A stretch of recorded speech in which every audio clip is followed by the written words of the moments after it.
are doing good, and as per my promise in my previous video lecture, here I am back again with another economics lecture of mine for my dear students.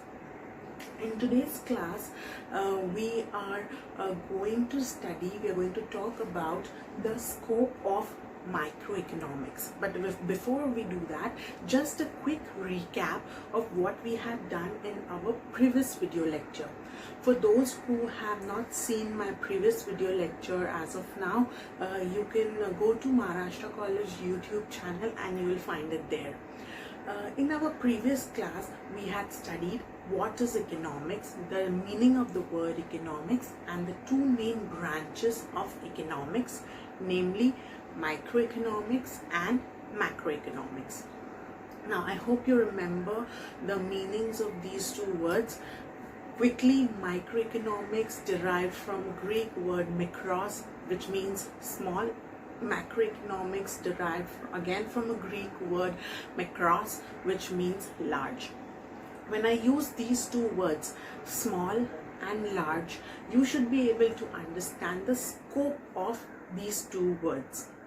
When I use the word small, I mean to say that microeconomics is that branch of economics which is studying the economy into bits and pieces. It is going to divide the economy into small units and study those units in detail, one by one, in particular. So here, when I'm using the word small, I mean to say that because it is the study of small units, its scope is limited. But on the other hand, macroeconomics is studying the entire economy as a whole. It is studying the big variables of the economy, and that is why the scope of macroeconomics is large, it is wide. So when you compare the two, the scope of microeconomics is very limited and the scope of macroeconomics is large.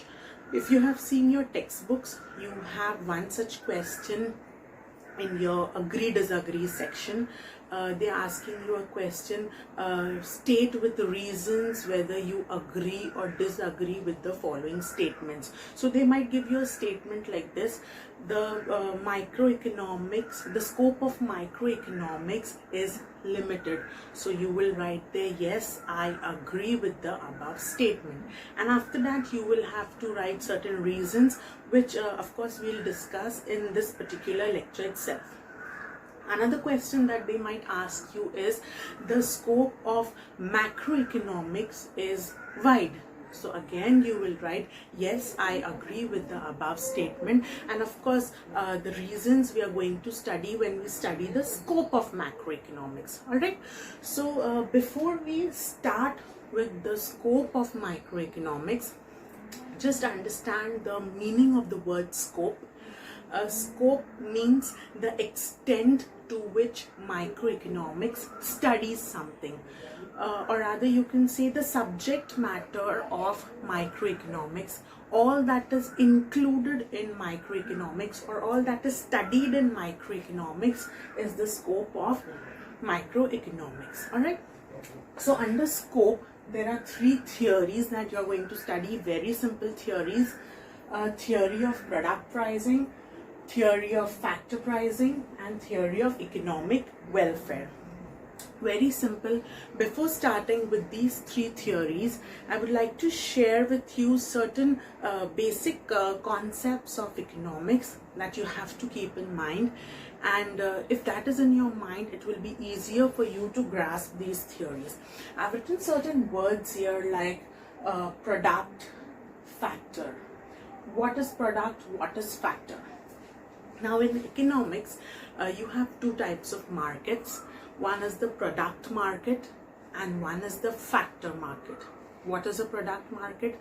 Simple. Product market is that market where you get all your finished goods or all your consumer goods. For example, your pens, your books, your bags, your clothes, your shoes, your mobile phones, your cars, your watch, everything that is already been produced and it is just ready to use, and that market is the product market.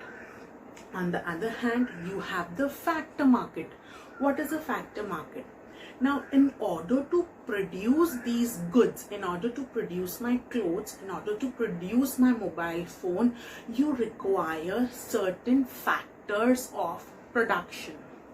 These factors of production are the ones without whom the process of production is incomplete or it won't happen.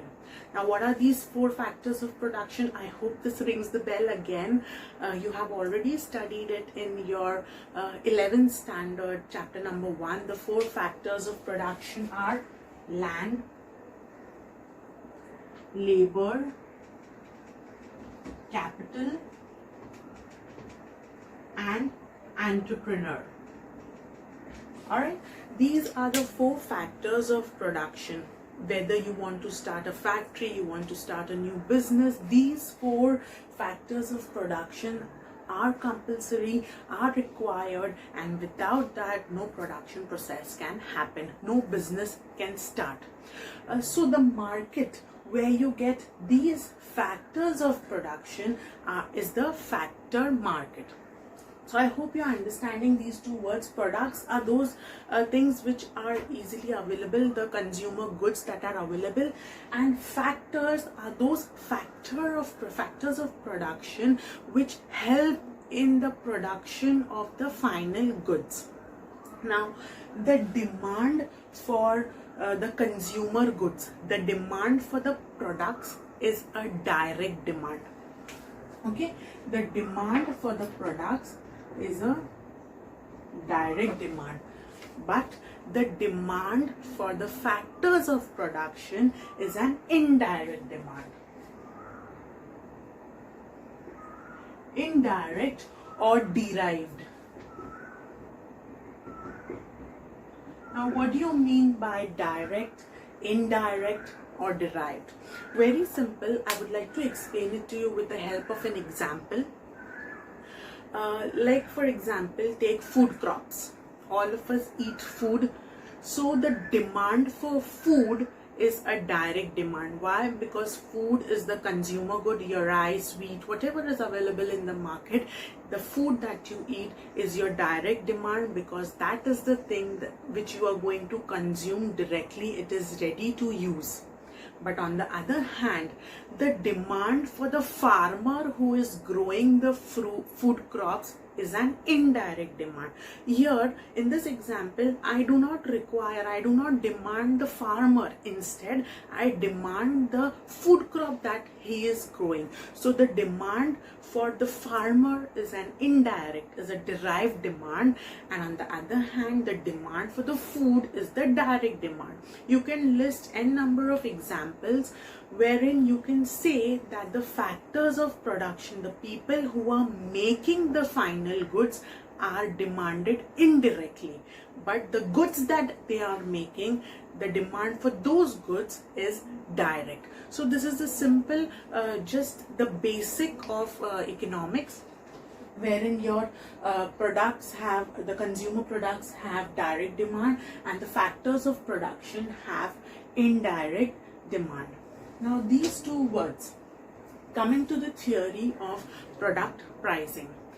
All of us know that the prices of all the consumer goods, all the finished goods are fixed on the basis of 2 important market forces.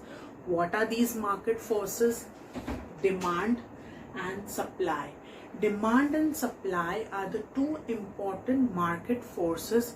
On the basis of these forces, the prices are determined. You will be studying in your chapter number 3A and B and chapter number 4 how price of a commodity influences the demand and supply of the commodities. So microeconomics is going to study how the prices of all the consumer goods and services are determined. That is why this particular theory of product pricing comes under the scope of microeconomics. Very simple, microeconomics has product pricing as a scope of it, because it is studying how the prices of different goods and services are determined. Coming to theory of factor pricing. Now here, before we start, quickly, land, labor, capital and entrepreneur, the four factors of production. They do some work, they help in the production process, and that is why in return they get reward. What rewards do they get? Land in return gets rent. Labor, the laborer, the workers, in return they get salary or wages. Capital, the money, this particular factor of production gets interest in return. An entrepreneur, the businessman, the organizer, the leader of the business gets profit in return. So these rent, wages, interest and profit are the rewards of factors of production. They are producing something, they are helping in the process of production, and that is why they get something as a reward. And these factor pricing, how much rent should the land get, how much wages should the laborer get, how much capital, how much interest the capital should be getting, and how much profit is the entrepreneur or the businessman going to earn.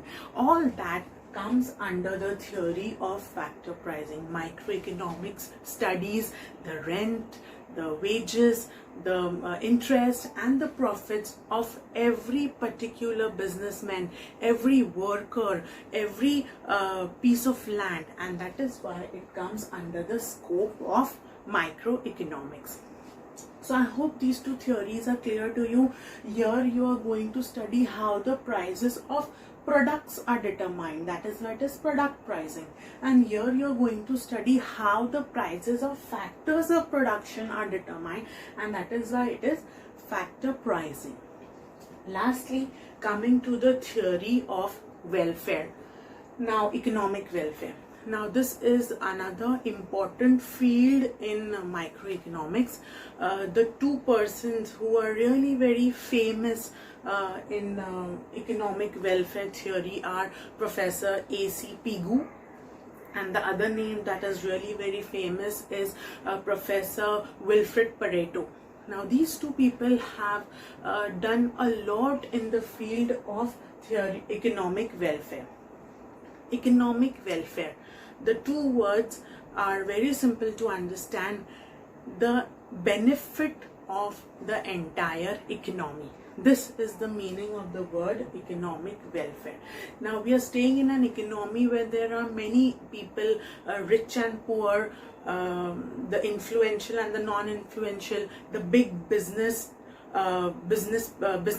and the small laborers. So our economy is such where you have the most richest and you have the most poorest.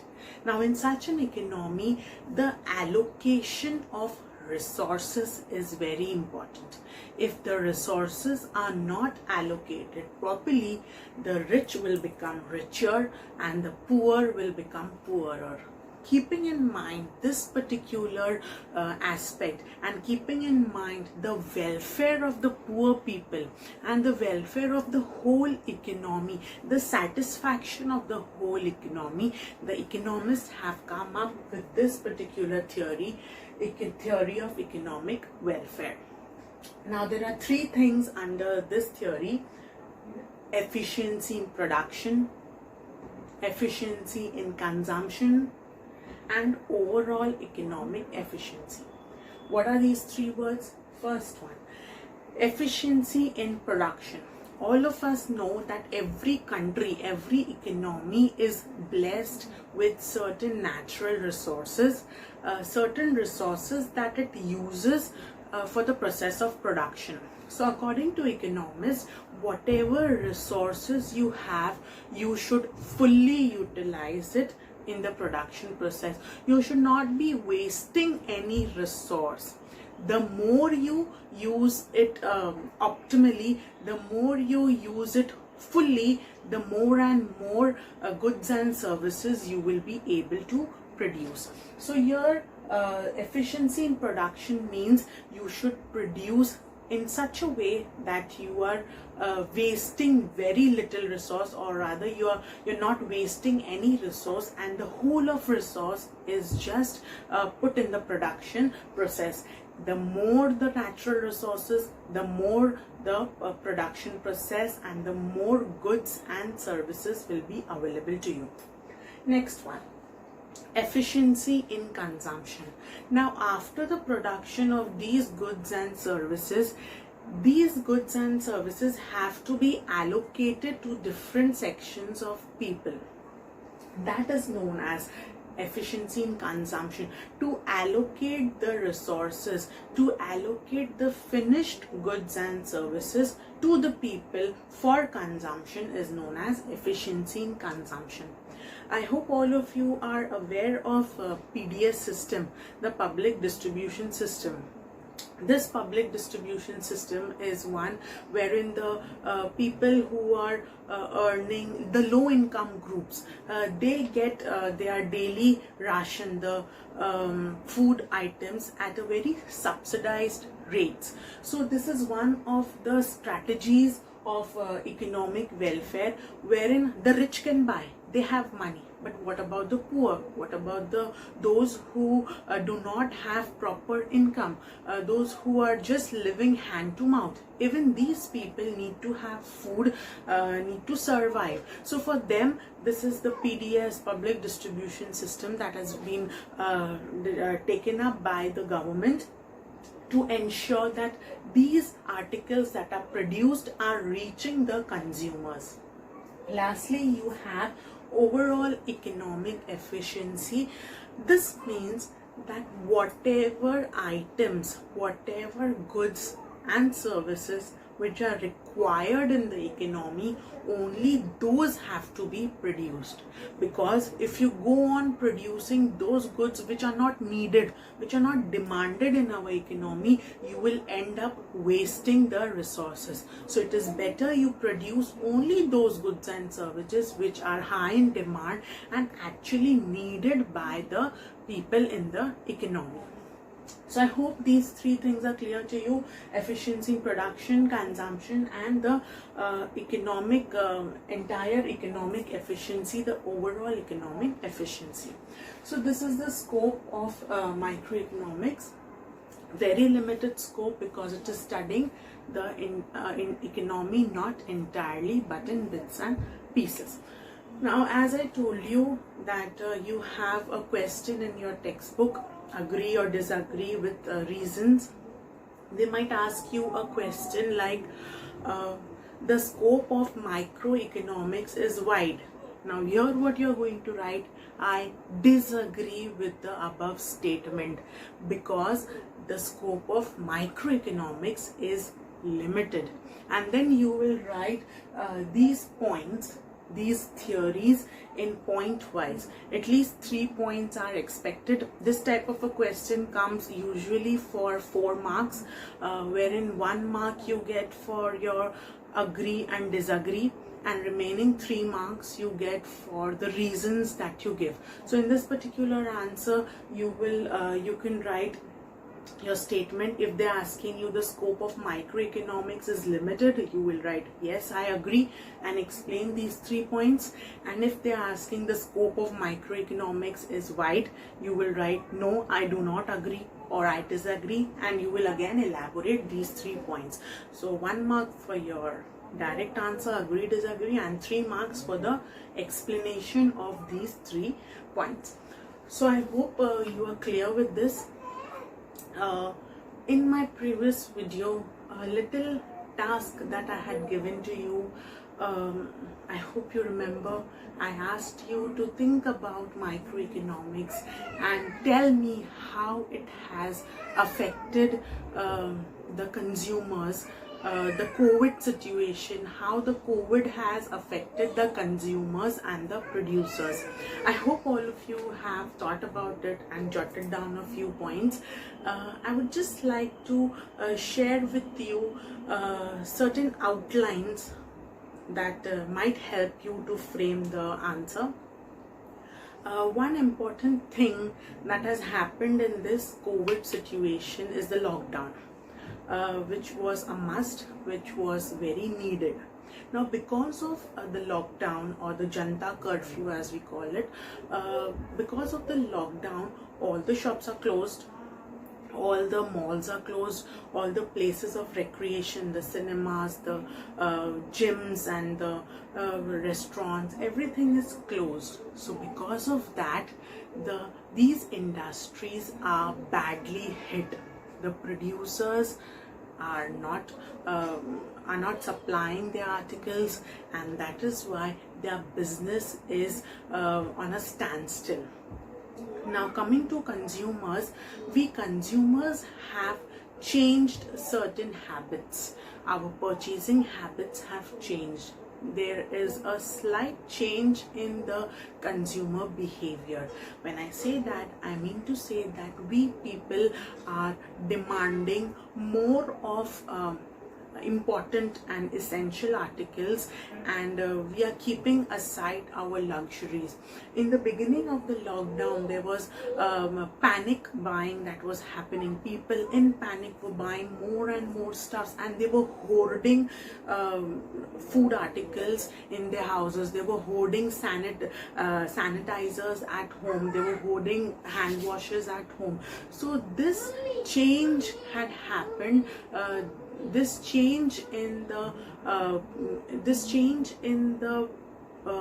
behavior of consumers happened, and that's what I wanted you to include in your answer. So I hope this will help you a bit, and that's all for the day. We'll get back again with another video, and till then, do take care, and please subscribe to Maharashtra College channel. Thank you.